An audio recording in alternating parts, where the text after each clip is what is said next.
Good afternoon. I am Marita Davis Johnson, and I am the chair of the Ops Committee, County Operations Committee. The members that serve on that committee with me are Commissioner Robert Patrick and Commissioner Ladina Bowden that's walking in right now. And with that, and we have a commissioner here with us, Commissioner Ted Terry. Appreciate you joining us today. And with that, have you all had an opportunity to read the minutes?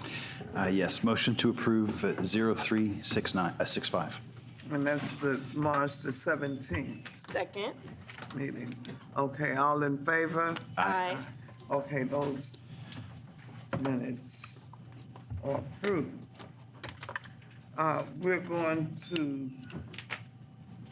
sort of skip over just a little bit and so that we can get some priorities in first.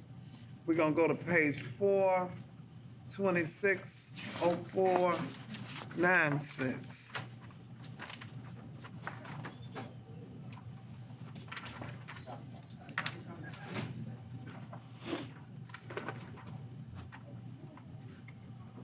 And that is a statewide contract, all commission districts, contract number, it's a long number, you can read, software and ancillary services for use by the Department of Innovation and Technology to pay outstanding Microsoft Azure license overage for June through December of 2025, awarded to Dale Marketing LP, amount not to exceed $473,050.71. Good afternoon. Good afternoon, Madam Chair. Good afternoon, Commissioners. I'm gonna let my Deputy Director over Infrastructure, the new Barry Puckett, take this item. His name is Alex Bedencourt. Good afternoon, everyone. Thank you. Good afternoon. So this item is for our Microsoft Azure platform, which, as you know, is where we host most of our servers and applications. This specific ask is for the fees and costs from the months of June to December of 2025 for that service. Okay, so that means that the invoice is they haven't gotten paid through June through December of 25. Yes. So what we do is we typically prepay for Azure, which is Microsoft's cloud platform. We prepay for a year. So Okay. what we didn't do in August or September was make that prepayment because we were all brand new and we weren't aware of that payment that needed to be paid. So we've spoken to previous deputy directors and we now have an understanding of what needs to be done moving forward. So what And we're when asking it for be- now is just the overage for those previous months to be paid. I got you. Okay. I got you. That's understood. Thank You was new, but now you know, It won't happen again. and we won't have to do that again. Okay. Yes, ma'am. Are there any questions or concerns? Okay. Just to clarify, I know you're referring to this as an overage. Are you saying this is an amount over what you would pay as a standard, or you just didn't pay it in advance? So it's running about 200,000 per month. So that 400, I think it's 79 was for the months of November, December, and January. Okay. So what do you mean overage? Okay. Could you explain what you just explained? And that is that he's new. They usually pay for the year, but he just started. And Well, he I did not understand Overage is the that amount part. of storage that we're using Yeah. for the cloud environment. I So missed as- the first part, I'm sorry. It's the amount of storage that we're using. As we bring on more cameras throughout the county, those cameras are taking up storage, and it's very hard to predict how much storage we need to prepay for. Okay. We typically give 2 million, and then if we have any overages at the end of the year, that's when Microsoft will bill us for those overages amounts. Okay, so it is in excess of what you would pay as the standard? Yes. I got it. Okay. Yes. Thank you. I yield back. You have anything? Nope. Okay. So I guess if, in the future, are we gonna just basically get a larger monthly plan because we are gonna have more cameras installed? This is related to like the facility cameras or to my real-time crime center? Facility. So cameras in our facilities? Yes. Okay, and we store them for how many days? Forever. Oh, we store the video forever? Right now, we do. Okay, well, I don't know if that makes much sense. No, we're speaking on that. We're gonna change that. We don't need to keep it a Okay. retention policy of forever. We're gonna make some changes to Okay. get those 'Cause I think- costs down as well. For what's the law on body camera? Isn't it like 60 days or something? I Right, know so- for policing cameras, we have to keep a certain. Right. And so record. these are, I guess, your facility cameras, but what we're going to do is see if there's any state law governing this, because I don't know that there is. And make sure, one, that we comport with state law, but as much flexibility as we can exercise, we will. Because I think this is probably a relatively new field in terms of the capturing and keeping for facilities, not the body worn camera. Yeah, okay. Yeah, it just seems like if we don't. Body worn is governed, and I think they're pretty clear on that, but this is a little different. Okay. Yeah, I mean, to me, that makes sense, because I know storage, so we're paying $699,000 because of the storage? Or if this is just the total contract and we're just adding a little more to it? Can I just interject for a second so we can move on? Yes. If you could talk with him offline, because he's new, for one, Okay. and he's getting accustomed to it. And so if you have any additional questions, Well, if you could talk to him offline, and if it's something you want to bring online, let's do so after we have that discussion. Okay, well, I mean, Giving him the would you rather me benefit ask of the the question doubt. at the committee or at the BOC meeting? Because you kept saying Okay. come to committee meetings to ask Okay, questions. committee. That's what I'm asking you, so I don't have to ask anymore. Yeah. But I mean, the main point is, if y'all don't Yeah. mind, give us your policy recommendation on Yeah. how long we should store. And maybe in future contracts, we won't need as much storage. And so we'll be saving money, hopefully, if we determine we don't need as much additional cloud capacity. Does that make Absolutely. sense? Yes. Okay, thank you. Okay. Any other questions, comments? If not, is there a motion? I move to approve item 2026-0496. Second. All in favor? Aye. Okay. And the next item, we'll go back to page 1, and that will be 260410. That is a statewide contract, innovation technology, all commission districts. You can read the number of the contract, networking equipment and related services for use by the Department of Innovation and Technology consists of purchasing from the competitive-led statewide contract. You can read the number for the annual technical support and maintenance for the Payload, Alto network software utilized throughout the county. Awarded to Payload, Alto Network, Inc., care of MGT Impact Solution, amount not to exceed $699,316.86. Yes. DeKalb County relies on its Palo Alto network security infrastructure as a key component of our cybersecurity program. Their Palo Alto is for our firewalls. So that's a key component of allowing certain traffic within our network and preventing certain traffic through the firewall. So this is a key component for cybersecurity. It's just a renewal for the contract. Okay. Any question? No. Okay. Is there a motion? I make a motion to approve 0410. Second. All in favor? Aye. Okay, that motion passes. The next item will go is page 1.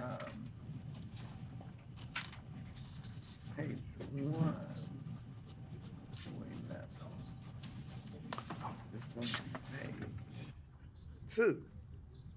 Page 2, 260411, top of page 2, statewide contract. Innovation in technology, statewide contract, networking equipment and related services by use by the Department of Innovation and Technology consists of purchasing from the competitively led statewide contract. You can read the number for the annual maintenance and on-site support for Juniper network software utilized throughout the county, awarded to Juniper Network, Inc., care of MGT, Impact Solution, amount not to exceed $567,129.93.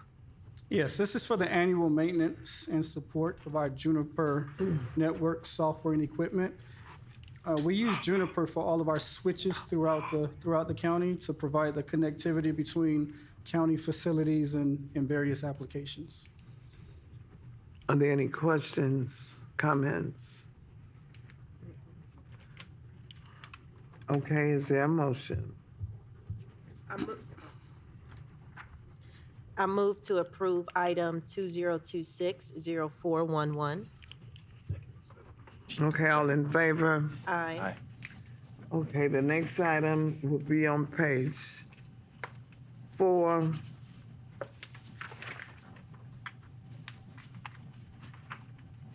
And that would be item 260526. And that is cooperative agreement, Commission Districts 1 and 6, scoreboards, digital displays and video board with related services for use by the DeKalb Peachtree Airport to obtain replacement and additional digital displays and signs at the airport. Also seeking to ratify previously issued purchase order awarded to Daktronics, Inc., amount not to exceed $215,467.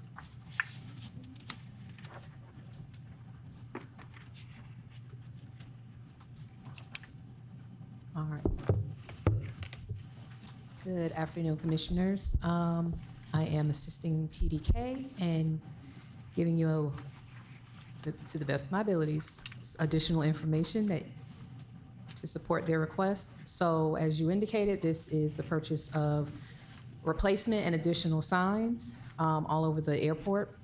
They actually do have a timeline that they're trying to comply with for the World Cup. And so it's mentioning ratification because a purchase order did have to be issued due to lead time. Okay. You have a question? You said, I didn't hear the last part of what you said. The purchase order did what now? There was the purchase order ratification mentioned in the paragraph that Commissioner Davis Johnson mentioned. That was because there was a lead time for the sign. Oh, So, lead time. yes. Any other questions? And that's it. Okay. Okay. Hey, just one question, and if you're not able to answer it, if we could have it by the time we vote on this at the Board of Commissioners. Oftentimes, display boards, LED boards, don't always have a light meter. So whether it's middle of day at noon or at midnight, it's the same high-intensity light beaming out. Do we know if there's something that adjusts as it gets darker, the lighting gets dimmer, so we're not blinding drivers in I the area? do not, but I will let Director Okay. Hines know. Corey is right there. Deputy Director, pardon me. Can you please repeat the question? Absolutely.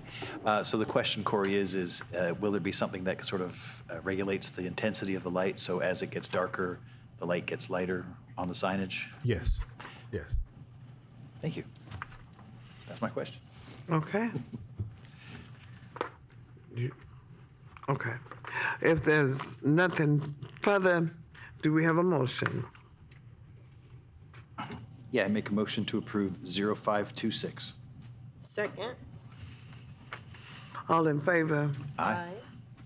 And Commissioner Terry, I do want to say I do want to say that that's where you ask your questions in committee. So you're right. You're right. Okay. Okay. Okay. The next item is on page 3, and that's going to be 260402.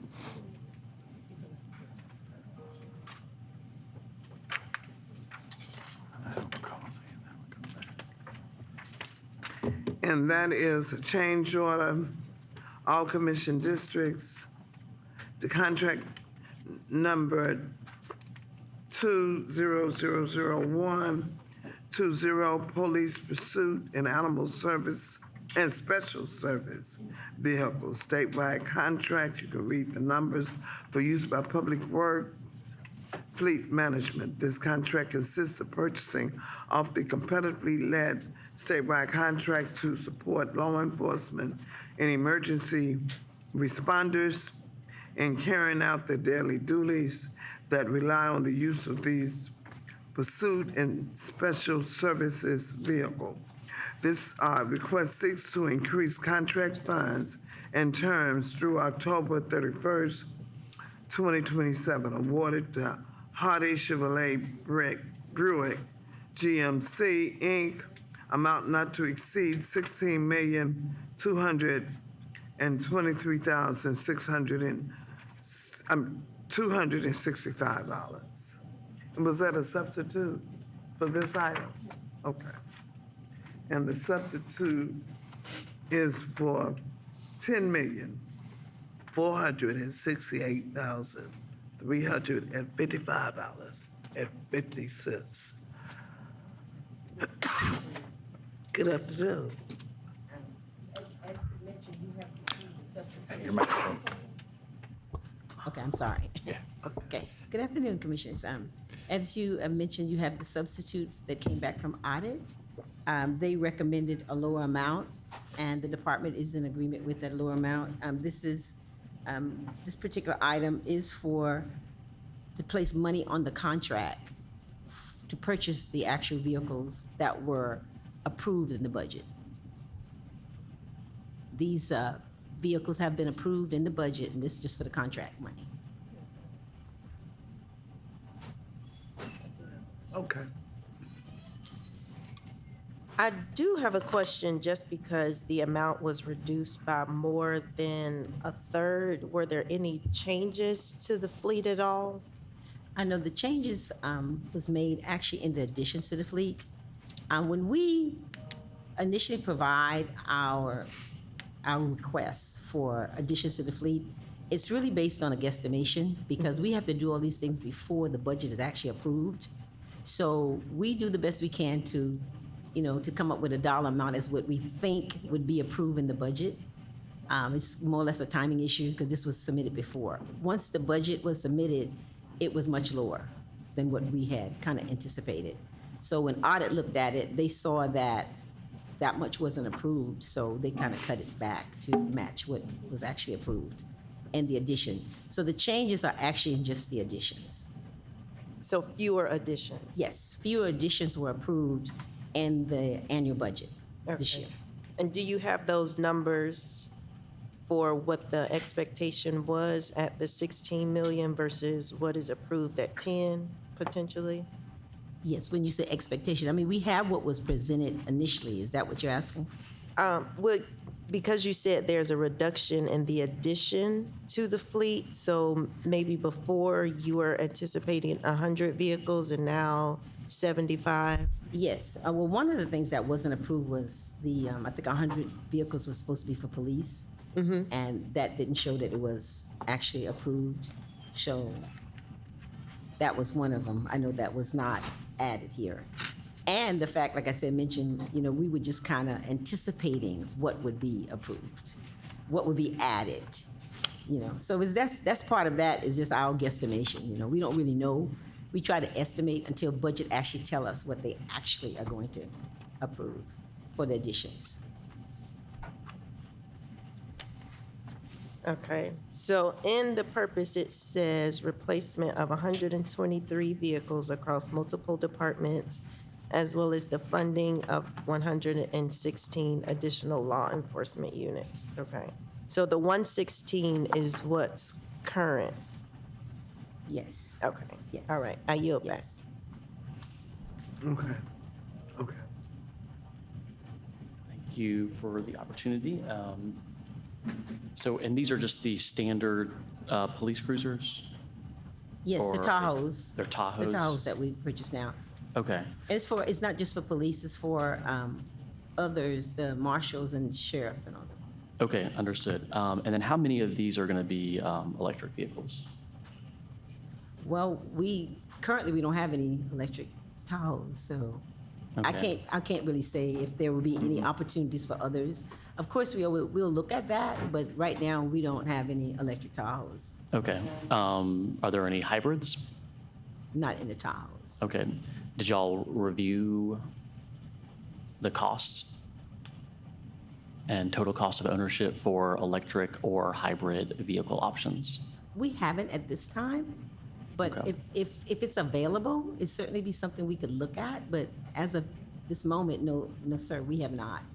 Okay. I'm going to continue to raise this issue, COO Williams, because the Board of Commissioners did approve a resolution to switch over to 100% clean energy and clean transportation by 2050. So we do have some time. But I'm going to continue to point out, as Madam CEO asked us to consider at the beginning of her term, to find ways to identify efficiencies and cost containment. And vehicle maintenance, as well as gas prices, idling time, has indeed saved local governments, in some cases, millions of dollars every year.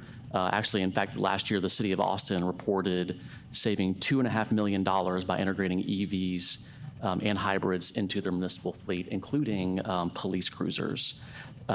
We all are aware of what's happening with gas prices right now. All it takes is one unhinged leader to cause a worldwide spike in oil prices and natural gas prices, which then lead to us basically having to spend more on fuel. And so anything that we can be doing to preserve our own energy independence and find cost savings in light of a global energy market that is volatile and can change at any moment would further insulate us from having to pass on those costs to our taxpayers. So I'm expecting, Zach, that the next few months our fuel bill probably will be a little higher.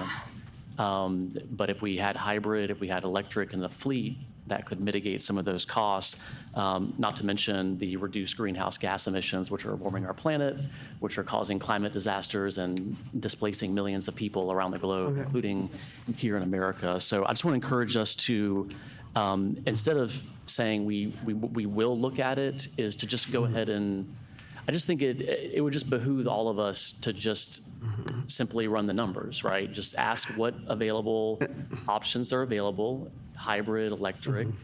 And, if it doesn't work in the cost, that's fair. But if we don't even look at it, then we're kind of missing out on a chance to at least even have the option.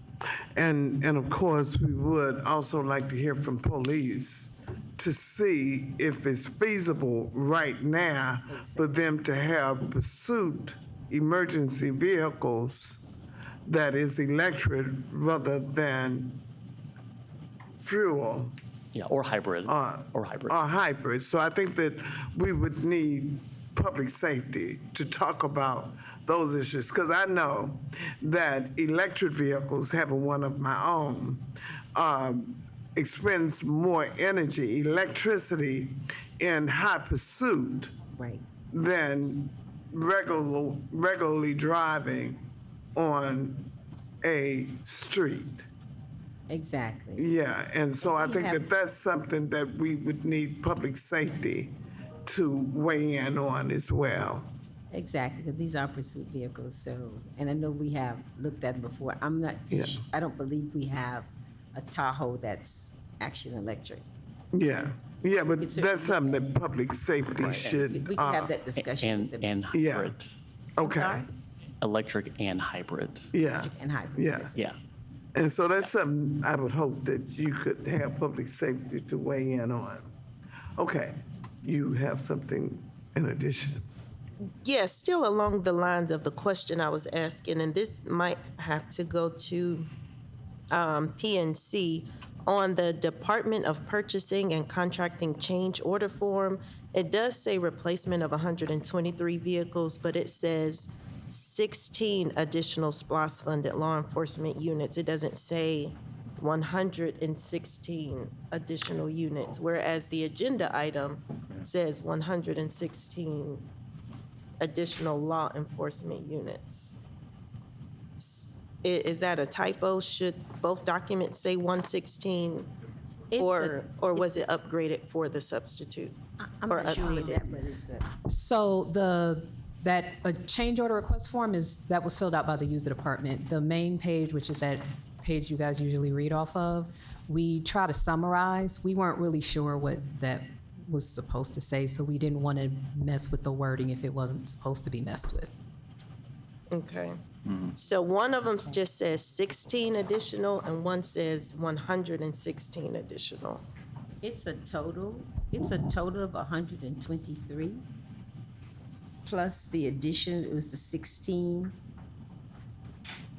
Okay. And it has that separate. It says replacement of 123 as well as funding for 116 additional. That's on the agenda item. But on the change order request, it says replacement of 123 vehicles as well as 16 additional. Okay. And I know we just Great. talked about the $6 million difference because there was a reduction in fleet. So is the reduction from 116 down to 16? Yeah. Yes. It is. Neither one of them has a total. That's what she's talking Is that what you're The going to be? main page says 116, and this says 16. So she's asking, is this an error, or is it an error on the front page, or is it an Okay, error hold on on a the second. I got a piece of paper. Let me check.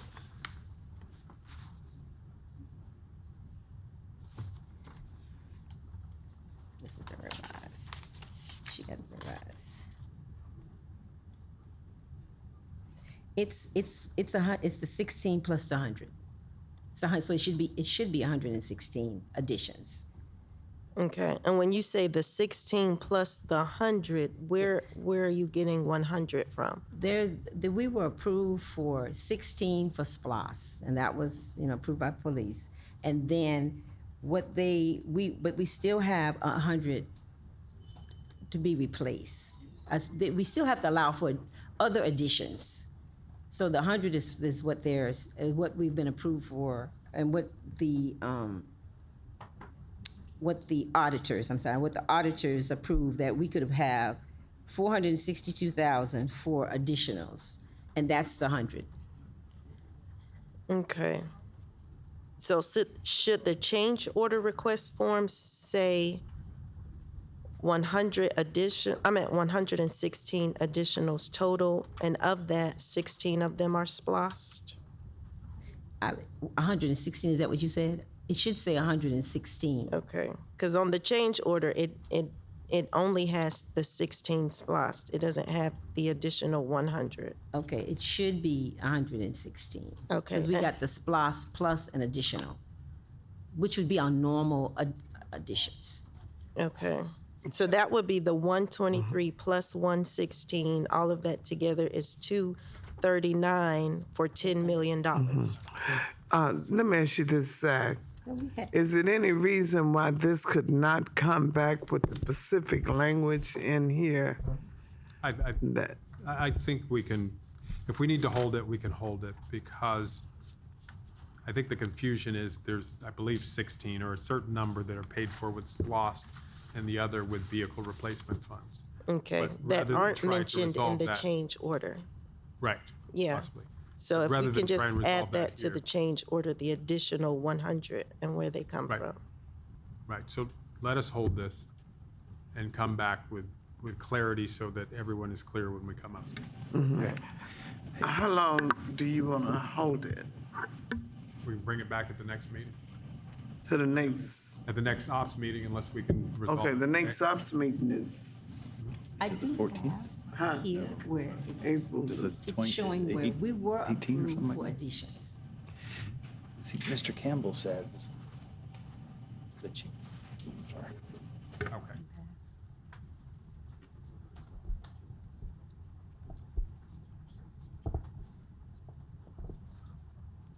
Let me try something. These were additions that the budget office approved for us. No, the change order don't say that. Nobody said it was 100, but this is what was approved from the budget. Right, right, so Yeah.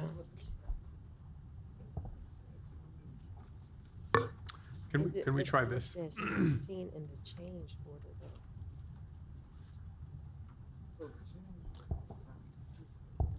Right, right.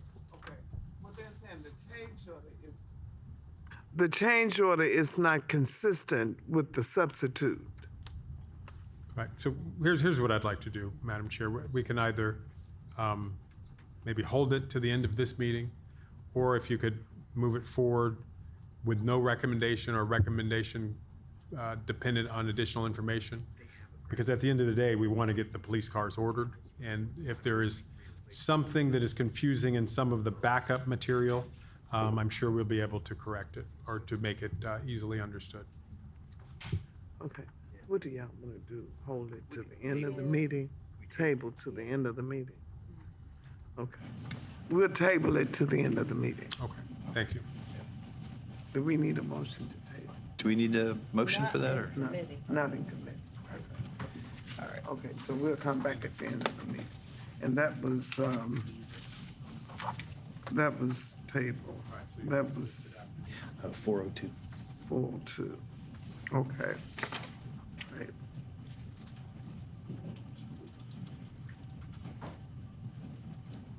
Okay, the next item is on page 3. And that is 260405. And that is a change order. And that is, my glasses. Change order as all commission districts. And I see we have a substitute. Okay, and that is a change order number 1, the contracts numbers, you can read the numbers. Administrative vehicles, statewide contract for use by Public Works Fleet Management to obtain administrative vehicles like sedans, SUVs, vans, and trucks, seeks to increase contract funds and terms through August the 31st, 2027, awarded to Hardy Chevrolet Brick, GMC Inc., Allen Virgil Ford Lincoln Inc., Family Ford Inc., doing business as Hardy Family Ford, and Akins Ford LLC, total amount not to exceed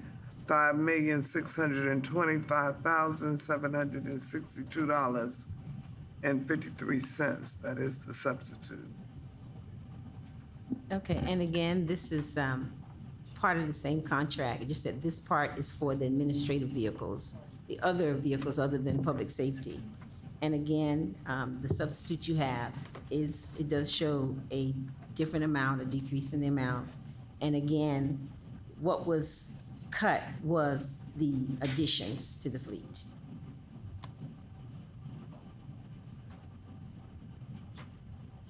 Okay, do we have any questions, comments from commissioners?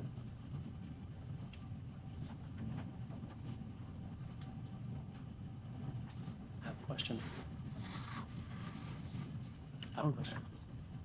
Commissioner Terry? Thank you, Madam Chair. What departments are these for?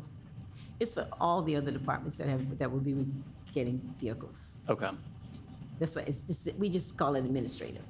okay. So are these going to be used every single day? Or they just depends on certain situations? I'm sorry, would you ask me that Are they, again? are they used every single day? What, the vehicles? Yes, I would imagine, yeah. Okay. They're not Like, emergency. like throughout the day, or is it just as needed? Well, it's both, I would imagine. It's going to the other departments, watershed, sanitation, I mean, Okay. based on their business needs, code enforcement, it's everybody, so I would imagine they're using the vehicles every And day. do the departments, when they request these vehicles, indicate how many miles a day that they'll be needing to use them? I'm sorry, ask me that again. So every department has different uses. Yes. Like, for instance, planning and sustainability might have a vehicle where they drive out to an inspection site. Right, But they don't drive it around all day long, right? Code compliance might literally drive around the entire shift. The arborist might just go to a site to review something and then come back to the office. So the question, and this is going to relate back to my ask for electric vehicle and hybrid options, because if range anxiety is the issue, that's a fair point to make about not choosing electric. Although arguably the ranges now are 300 miles, and you could drive 300 miles in DeKalb County, and it would take you, a few days to do that. So what I'm really looking for, and Zach, this is just, I'm going to harp on this because we passed this policy at the Board of Commissioners last year where we adopted the plan to transition to cleaner transportation. But if the departments aren't even looking at it or even asking, do I even need a gas-powered vehicle?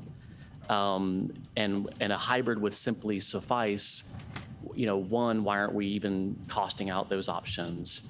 And again, I'm going to get to the main point here because we know electric vehicles have lower maintenance costs. 126. But even hybrid, I mean, there's a general upfront cost of about $2,000 to $4,000. Please. But fuel and maintenance and brake maintenance in particular, because electric and hybrid have, basically the reverse charging brakes, it could save up to $3,000 in a single year. So literally you're paying for the upfront costs within 1 or 2 maintenance cycles. And then if the vehicle is going to be with us for 10 years, we could potentially be saving tens of thousands of dollars in maintenance. And I'm not the expert here, but I'd like just for y'all to run the numbers And we can. to say, what is the most cost-effective option for each department? And I understand that electric vehicles need chargers, and we don't have as much charging infrastructure. But hybrids, I think, has been a technology that's existed in wide use for over 15 years. And it just seems that if there's some departments that are only occasionally using vehicles, a hybrid really should suffice. Your point's Okay. And so for this item, if I may, Commissioner, my understanding is this is authorization of purchasing of vehicles yet to be decided, the number and type. So as part of this exercise, once approved, we will evaluate and purchase electric, hybrid, or whatever is the most efficient. I don't know. I think that's reverse, isn't it? Usually y'all tell us what you're going to buy before you buy it. He said consider. No, because, I'll jump in here, Okay. glad to. Okay. When we get ready to buy it, we're looking at the whole big picture. Is there a charger? How long is it gonna take to get a charger at the department? It ain't in months, it's typically a year. And if the vehicle is needed, we gotta go ahead and buy a gas. Hybrids, we've not had the luck that you're getting data on when it comes to hybrids. When the battery goes bad on that hybrid, the vehicle doesn't run. You have to replace the battery. You can't just, it's gonna be driving on gas anymore. And we've had the batteries fail at the 5 and 6 year mark for the few hybrids that we have tested. Grant you, things get better and we're seeing where it goes. On the electric vehicles, they quit making the Ford Lightning. I can't buy one. The best one we had, that was the best vehicle. We got more electric Ford pickups than anything, and we continue to want to buy them, but they don't make it. I can't help it. Well, what's really- Chevrolet, yeah. just listen, is not taking an order for a pickup truck. Not sure if they're going to make it. Okay, we did buy some hybrids. We bought some Mavericks. We continue to buy some more of them. But it is when the time comes to actually purchase the vehicle, what is available and how long is it gonna be for the Okay. infrastructure for us? Okay. Well, no, I mean, look, as long as y'all are looking, We are looking. that's what I want to hear. But I mean, I was literally just told by folks in the industry that because the electric vehicle tax credit is going away, that all of these vehicles that were on lease, electric and hybrid, are now coming off lease and they're being returned to dealers, and they have so much surplus that they're shipping them to Europe to sell We them. don't buy used So, vehicles. so there might be literally tens of thousands of electric and hybrid vehicles sitting on lots that have like 4 or 5 years use, and they're just going to sit there until someone buys them. So we might actually have an opportunity We to get some don't normally discounts. buy used vehicles, and one reason on the hybrids, because when that battery goes bad, Goes bad. your It's- return on investment just went out the window. Okay, well, And all right, and well, and that's and what- I just like to say this, y'all. They do understand your position. Not only your position, is DeKalb's position on hybrid and electric, because it saves the environment. But I would think that we would have to appreciate the expertise and what the department go through to determine what is best for their department at this time. A salesperson can tell us anything, but when you go in and investigate and you're head of the department to do what you do, you have to respect that. And I can't come back and tell you that I talked to this dealer or this agent that said A, B, and C when they're looking into it, Yeah. as part of their job and understanding what our position is, Yes, ma'am. so we understand, and they understand your position. I understand your position. I agree with your Yeah. position.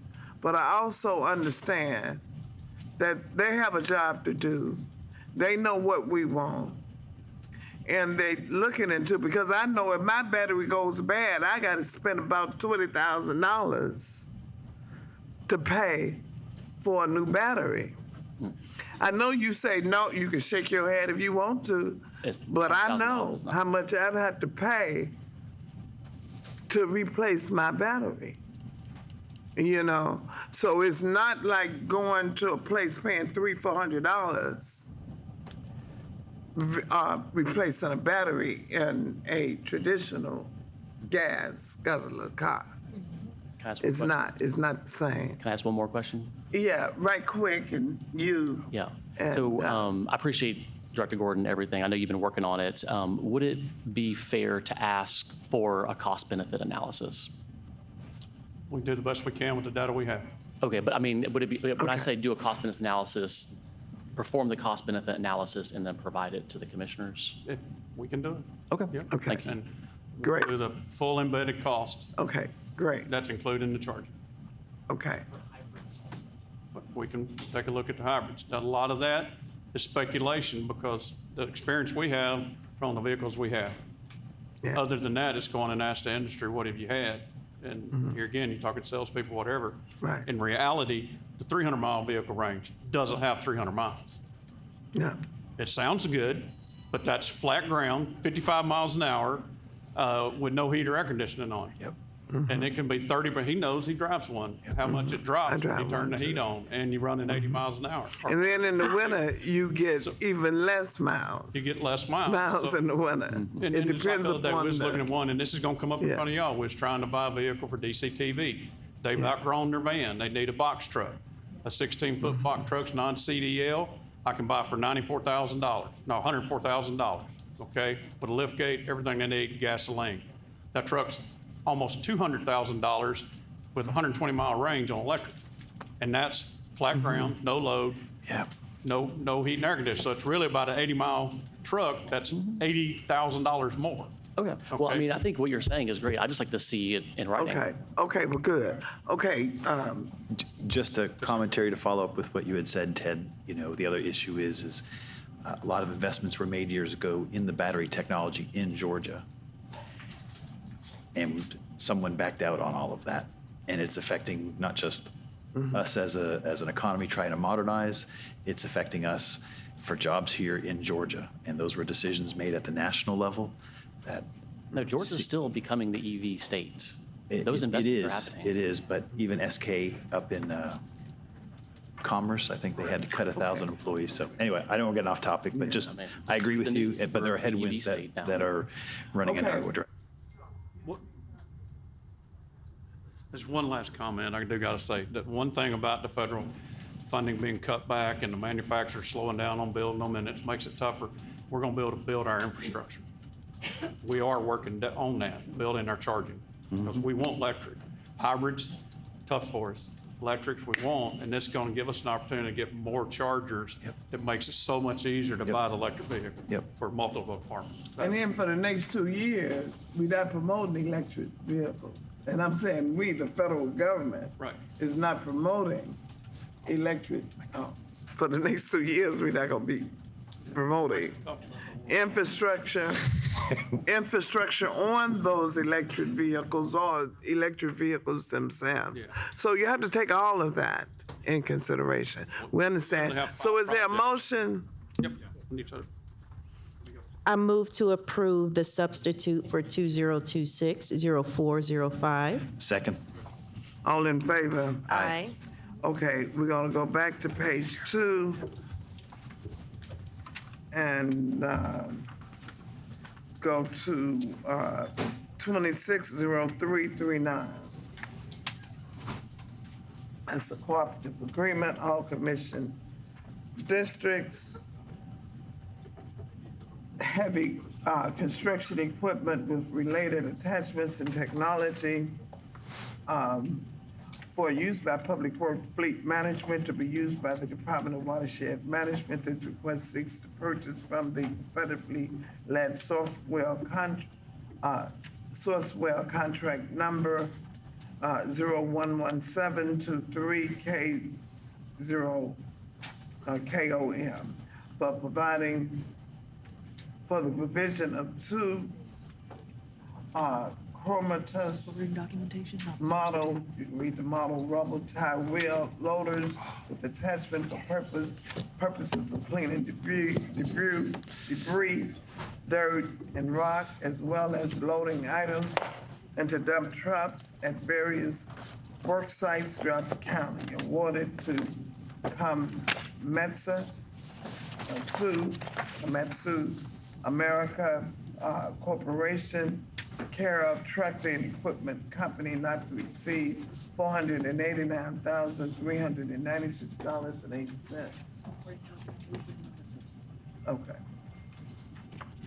Okay, I believe you have received a little folder with some pictures. I tried to make it simple for you all, but I thought we were going to go through all of them today. I know we're not, but I did provide pictures so you could at least get a chance to see what you're voting on.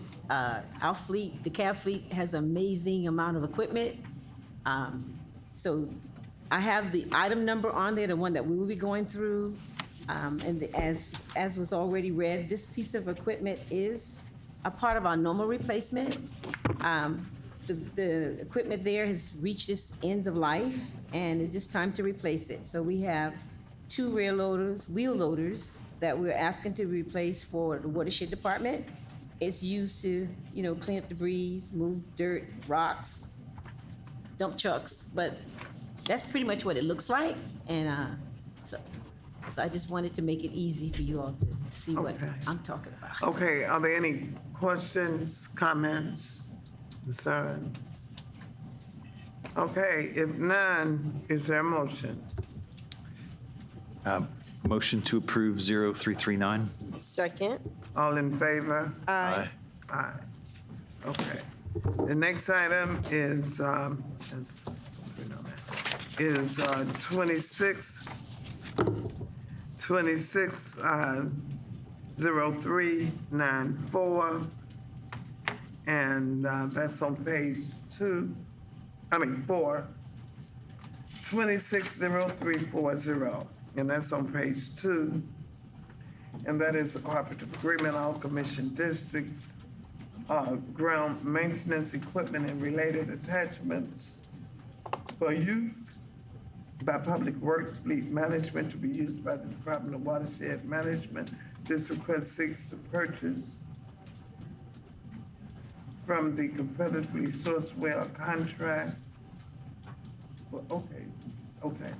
For the provision for one Kabate mini compact excavator with attachments and two Kabate compact track loaders with attachments for the purposes of evacuating various work sites throughout the county, as well as cleaning up debris and landscaping. Awarded to Kabate Tractors Corporation, care of Leslie Tractor Sales, amount not to exceed $268,143.58. Okay, again, you have the picture there to see what these are 3 different pieces of equipment that's in there. This should be in your packet.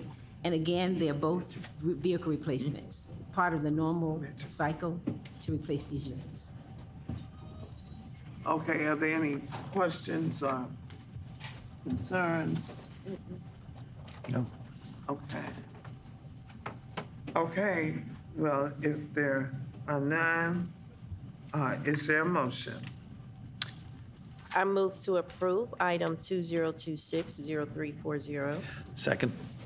All in favor? Aye. Okay, that item is approved. The next item is on page 3, and that is 26-004-01, cooperative agreement.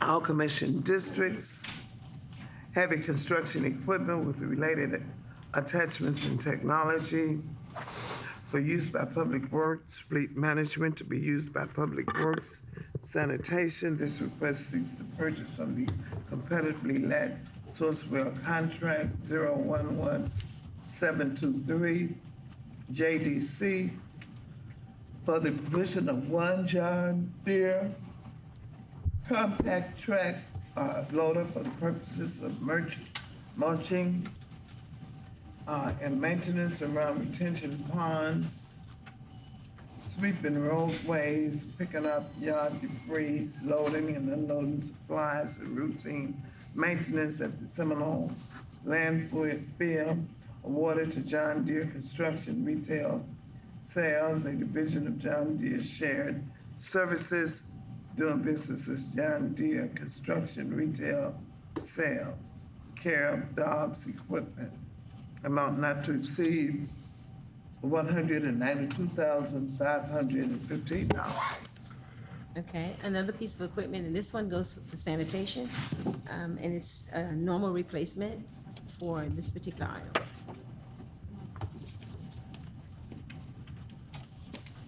Any questions? Okay, if none, is there a motion? I make a motion to approve 0401. Second? All in favor? Aye. That item is approved. Next item is on page 4. 0481, and that is a change order, number 4, all commission districts. The contract, you can read the contract numbers, vehicle mounted GPS devices for use by public work management fleet, DeKalb County Code Compliance, and the Department of Watershed Management to obtain GPS vehicle services, safety and work management applications, and tracking capabilities, seeking an increase in contract funds and terms through June the 30th, 27. Awarded to Verizon contract, amount not to exceed $202,000. Okay. Okay, we're ready. This is a GPS system contract Microphone. fleet is actually the smallest user on this contract. The departments are the ones that really has the vehicles. But it is for GPS tracking for the vehicles, along with the cameras and some of the trucks that have cameras that use this particular contract. And it's the watershed department, fleet management. It's just a contract. Been at it for a long time. Okay, but GPS. Yes. Any comments, questions? Okay. Is there a motion? Make a motion to approve 0481. Okay, all in favor? Oh, is there a second? Second. Okay, all in favor? Aye. Okay. So now we'll go back to the one that we tabled, and that's 260402. Are we ready for it, Zach? Madam Chair, I think they're still gathering the information to put on paper, so Okay. if we can move past it, if there's no time, we'll just bring it back next time unless you recommend with no. Okay, so we will not be back until April the 14th. Right, or Uh, if you move it forward with no recommendation or pending information. move it with no recommendation. Okay, And we'll get this to you in the next Okay. hour in writing. okay. Is there a motion? Motion to advance this with no recommendation to the full board. Second. Second. Okay. Shannon, can we make a note that what we're waiting for and the reason that we're moving it forth with no recommendation? Okay, thank you. And that Okay. was item 0402. Right. Okay. Okay then, so all in favor? Aye. Okay, then that will move forward with no recommendation. And so we have a little time. We have about a little time left over to talk about the Charter Review Committee today. Okay, so Shannon, we ready for that? Or Matthew?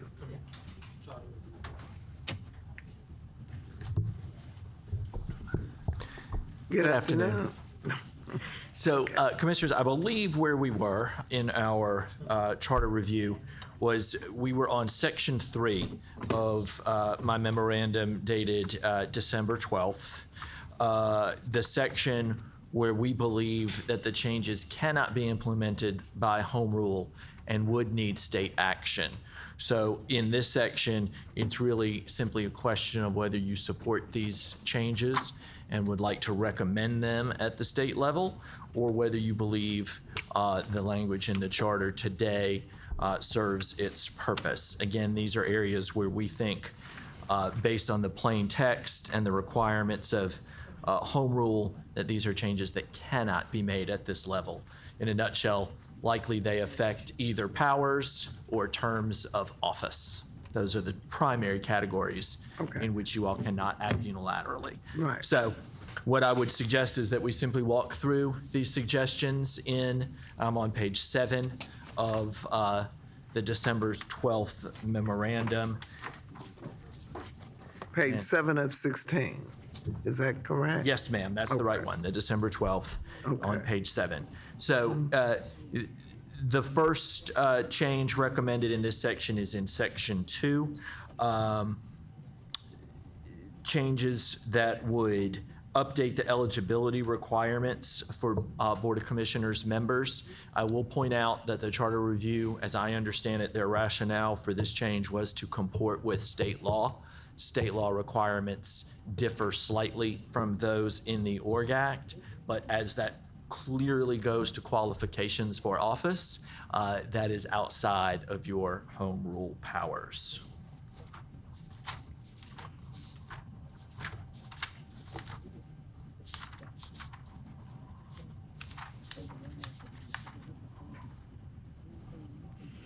And that's section 2. Yes. It also goes to the eligibility requirements for BOC members to comport. Okay, Yes, ma'am. And so what it would do right now, I was just going to the exact language so I could tell you the exact impact. Right now, the ORG Act requires for a commissioner to be 25 years of age and to have been a resident of the geographic area encompassed by the district for 2 years. State law actually allows a commissioner, a candidate at 21 with just 12 months of residency in the district. So again, the suggestion from the Charter Review was that these requirements be reduced, if you will, to match the state law. But again, that's not something you have the power to do yourselves. So if you Right. support it, That's, we need to ask the state to do it. If you don't, state law doesn't control. You're allowed to have different requirements. As long as they're not, you couldn't go lower. State law says 21, you couldn't go to 18. But you can have different requirements than the state. And the state laws say also 12 months? Yes, ma'am. Requirements. Yes, ma'am. Okay, and so, oh, okay. And so this is, let's support this, it was looking for voter certainty.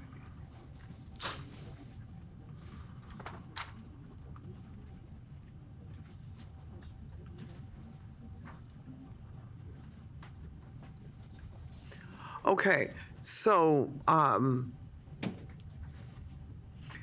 see the CEO does not support it as it removes a level of voter certainty.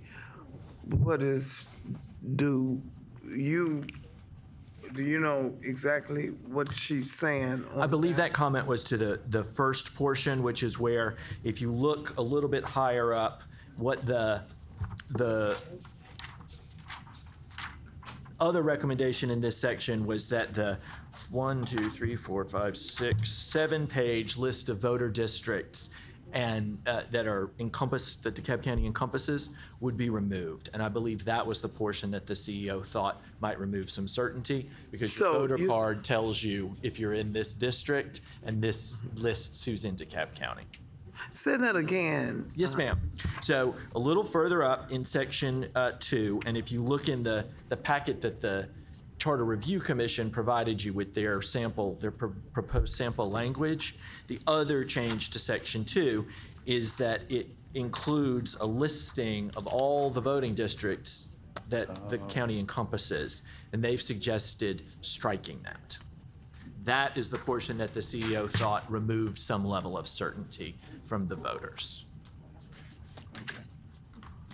I have a question on that one. She deferred to the board on qualifications for your members. That's a little further down in her comments, ma'am. Are these gonna be updated as the voter registration and elections office makes changes? Because in the last year and/or 2 or 3, some of these have changed.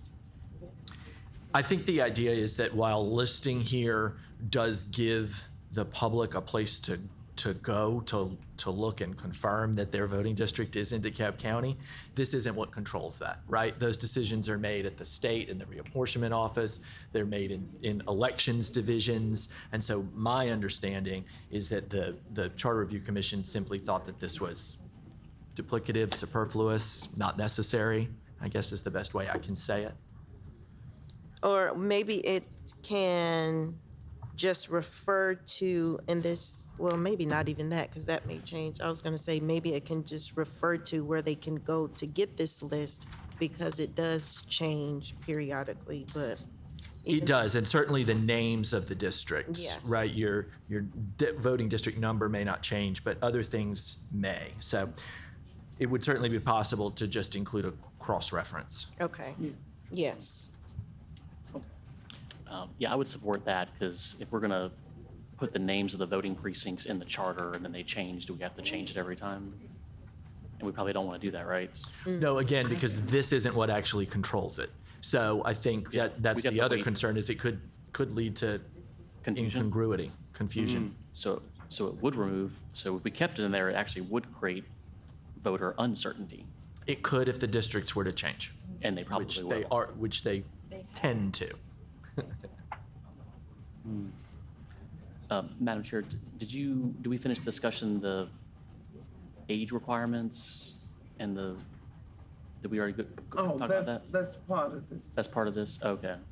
I was just going to ask this, Attorney Welch, so if state law says you have to be registered in the district for a year and 21 years old, we do not have to follow that. We can be more restrictive, we cannot be more permissive.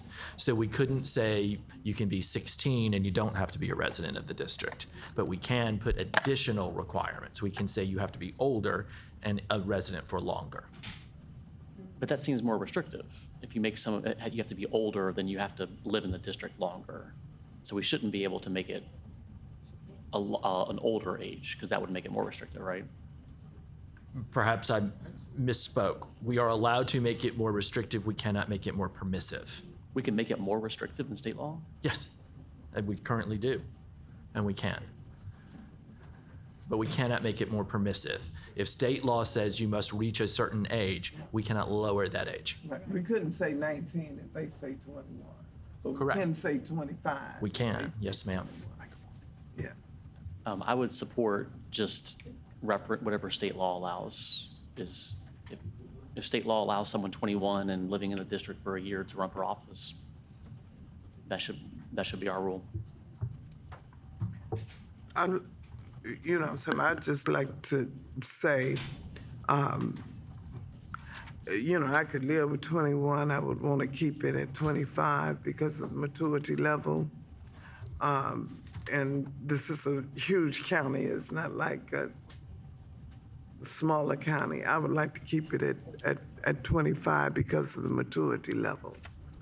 And I would like to keep the voting, I would like to keep these voting precincts in here just for reference. But, it's not gonna hurt anything to let them know that, and people will know that they updated through the elections office. But, So would we update the precincts every year? huh? Would we update the charter every year with the No, two we wouldn't precincts? update the charter every year, but we would just tell them, well, we wouldn't have to tell them because the precincts, the voter registration and elections would tell them through their marketing. But this gives them something that they can look at, understanding that it may or may not change. The only comment I would say, Madam Chair, on just since we're talking about it, is honestly, when you look at this list, it doesn't make any sense to me. Like, I don't even see how this is helpful. It just To has you. VTD089SU, South Harrison. I don't know if do I vote there? I don't know. They change the names all the time. It just one seems like an antiquated thing from like the 80s, where they used to do that back then, but it's all online now. They're always changing polling locations. Okay, yeah. I would like to say, I, of course, will support what the other committee members are willing to do, but I don't want to do it because my old precinct was Midway. It's still in here. Midway doesn't exist anymore as a school or a precinct, and I'm now at Peachcrest, but both of them are still listed. So I would prefer that it not be in here. Okay,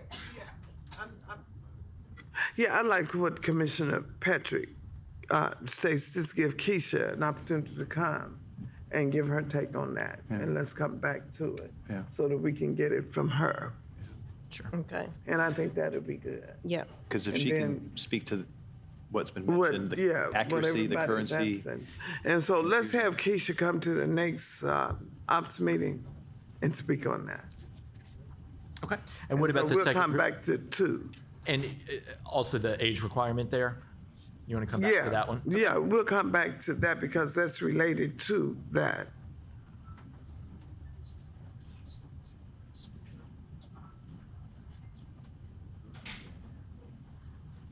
County Attorney just reminded me that we will obviously need to check with the elections director for her availability because we are in election season. Right. But Oh, we're in election season, that's fine. We'll take her first. That's what, yeah, let her know that we would take her first. All right, so She comes when she want money.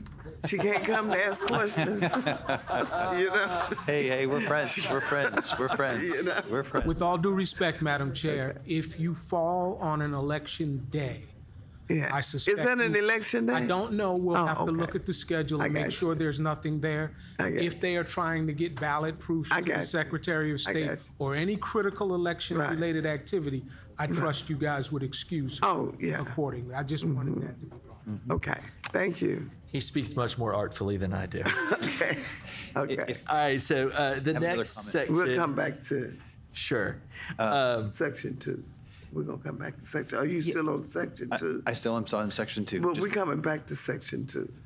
Okay, it was just the age question, which is super quick. Is there anything else in state law that points to age 25? And no answer right now, but when we come back and have this other No, portion of the 21. conversation, but I'll double how check. did we come up with 25? We'll look. And that, thank you. Okay. Yeah. All right, Wanted so to- section Hold 3. on, Oh, hold I'm on a sorry. sec. Yeah, I just wanted to second that because I was positive that a few, like 10 years ago, someone sued a local government because the city had a 2-year residency qualification and state law changed to make it 1 year registered to vote. I could have sworn there was a case that came up about that. So just, I've been wrong before. I'm About happy 20 to double check. fine. About Yeah. 25, 21, 25. well, actually, it was around being in the district for a year, Oh. not 2 years. It wasn't about the age, it was about how long you lived in the district. okay. So that's like a little, it's a separate. part of Okay, it. okay. So section 3, what we have, Yes, ma'am. There's just one suggested change there, which is, well, there are two, but one for this section that would affect powers. In section E, they recommend changing the date on which newly elected commissioners take office from the first day of January to the first meeting in January. We recommend against that highly for two reasons. One, it's not a date certain, and a term needs to end and a term needs to begin. And you will all remember that last year, 2025, we had to cancel our first commission meeting because of weather. And so there would be real question at that point as to who was in the seat. Right. So to us, a date certain makes a lot more sense. said it again. A date certain. Date certain. I Yes, thought you ma'am. said a date uncertain. I'm sorry, a date certain Okay. I makes agree more with that. sense. I agree with that. Would it, any, Yeah, in addition, any person coming in would need time to get themselves acclimated prior to the first meeting. Yeah. Yeah, because we ran into that and it felt a little bit chaotic. So absolutely the first day, not the first meeting. okay. And I think your presiding officer would agree with that. If I remember, she was sworn in and then went straight to a meeting, so. Yeah, we were sworn in at 8:45 and sat down to start voting at 9:00. But y'all were in a special election. Oh, right, I had that Yeah. backwards. Y'all were in a special election. So, okay, so no to that one. So that's good. But that's an example of why. Okay. All So- right. So Section- January the 1st, we in favor of January the 1st? Yeah. Ted? Leave as is. Leave it as Okay. is. Okay, so we good with that? Huh? Okay. All right, then section 4 has been simplified in large part. Section 4 governs running for other elective offices. We know this was an issue, last year or 2 years ago, and led to vacancies on the board. So this has been revised again to comport with state law. We don't have any Yeah, legal section- concerns with the changes, but again, I just want to point out. Wait a minute, you say you're on section 4? Yes, ma'am. Well, we go from section 3 to section 9 and list the, so why? You're missing page Yeah, 8. we're missing a page. Okay. We're on page 9 of 16. What page are you on?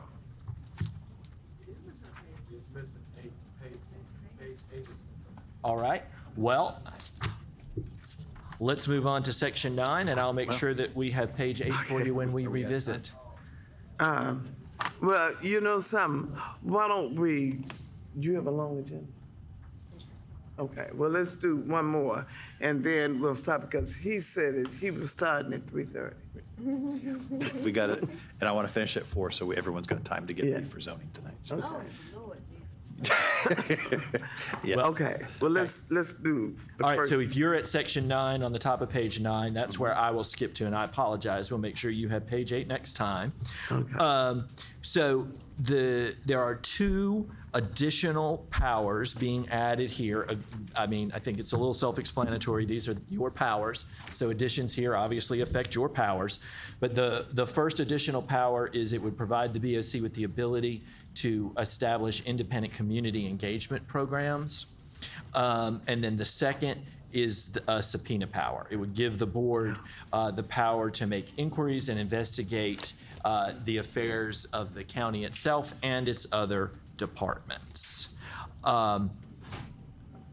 Again, both of these are changes to your powers. The board, the CEO's position is over to the right. She does not support these changes as she believes they blur the line between the executive and legislative powers.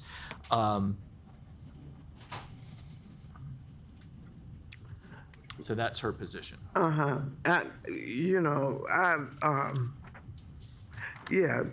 agree with that. I don't think that, I think that our powers are what they are. I don't think that we should be able to establish community engagement programs, and I don't think that we should have subpoena power. I think that, no. I mean, that's just my thoughts. And, Just to ask, what is a community engagement program?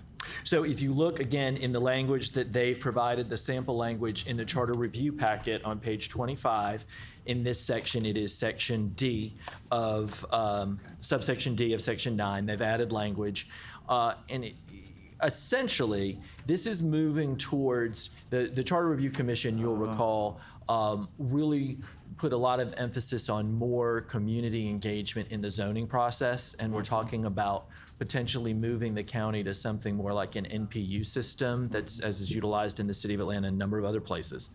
And so here in D, my impression is that this is a bit of a hybrid step that would allow you all to create those neighborhood planning units and other community engagement type organizations within your districts to bring you that additional information if you didn't feel like you were getting it from your individual, the planning commission or your own community councils. It allows you all to kind of beef up, if you will, that level of community involvement, engagement, and feedback. And again, the ones they list here are primarily related to zoning and land use. Are you suggesting that maybe the NPU hybrid style proposal would be a substitute for what we have already? Community council, planning commission? Well, they also include community council in their listing. So to me, this seemed to be sort of, again, a way for you all to potentially move towards that system or get that extra bit of neighborhood input without actually having to change your zoning code, right? You could just put a new group in the mix to give you feedback without adjusting your zoning code.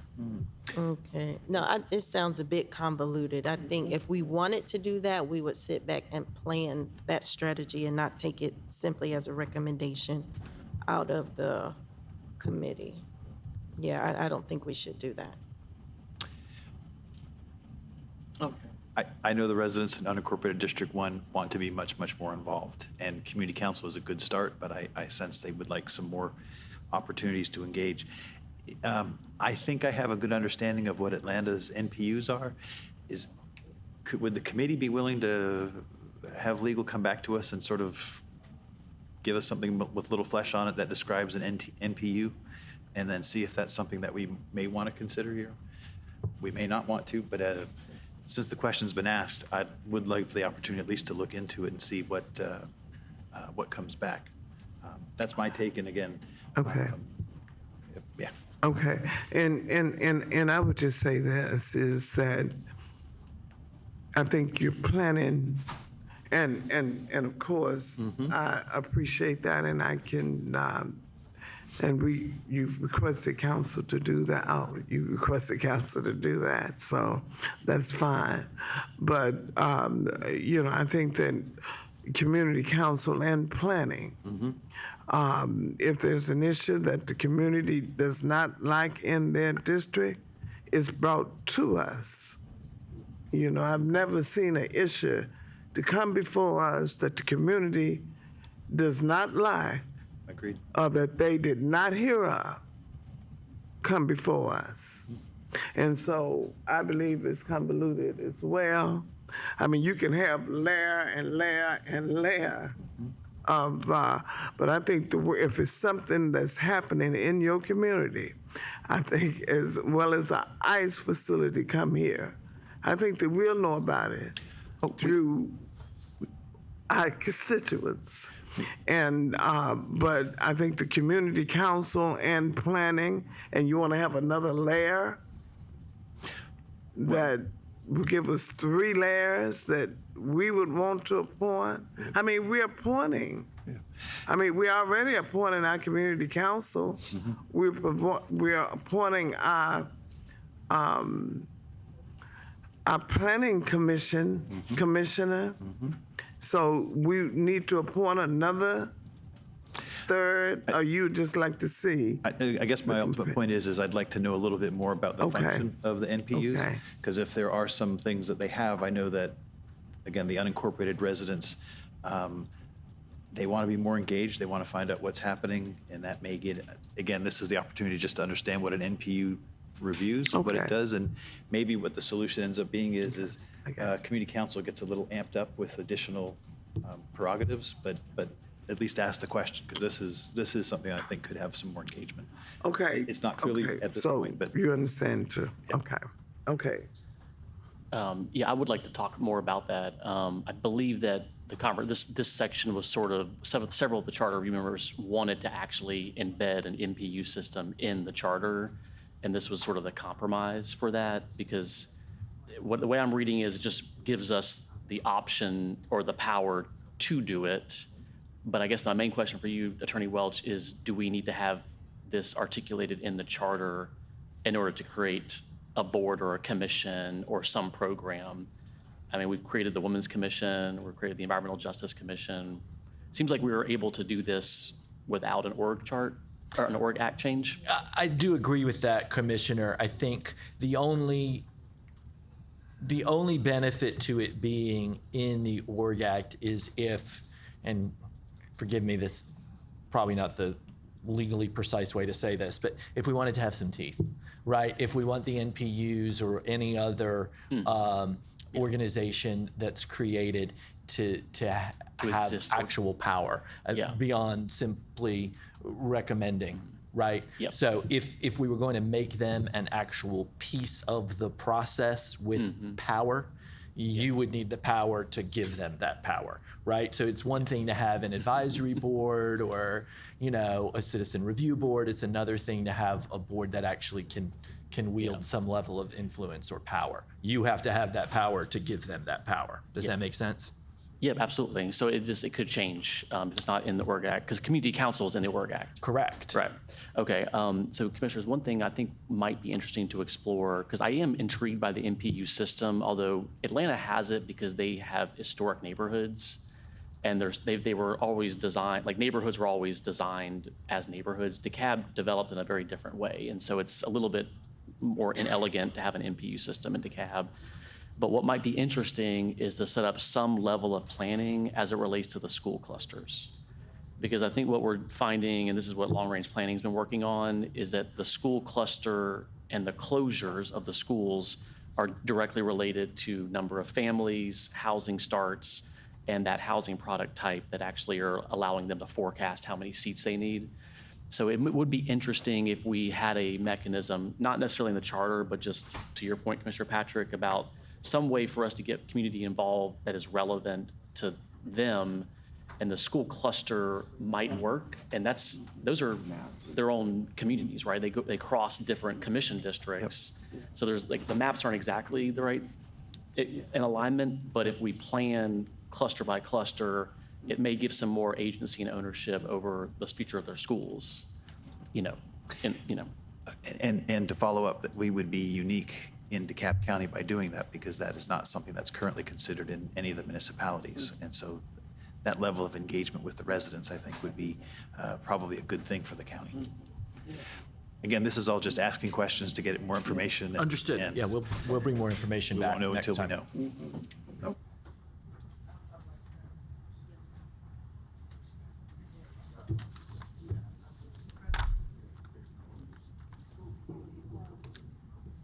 Yeah, I like that, Commissioner Chair, especially with all of these school closings, and they do cross districts.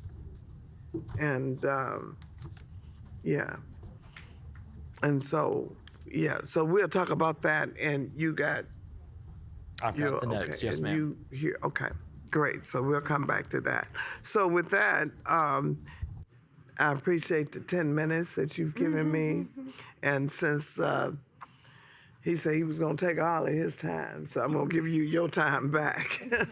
Okay, so with that, is there a motion to adjourn? And we're having a special call meeting on the 16th at 9:30 a.m.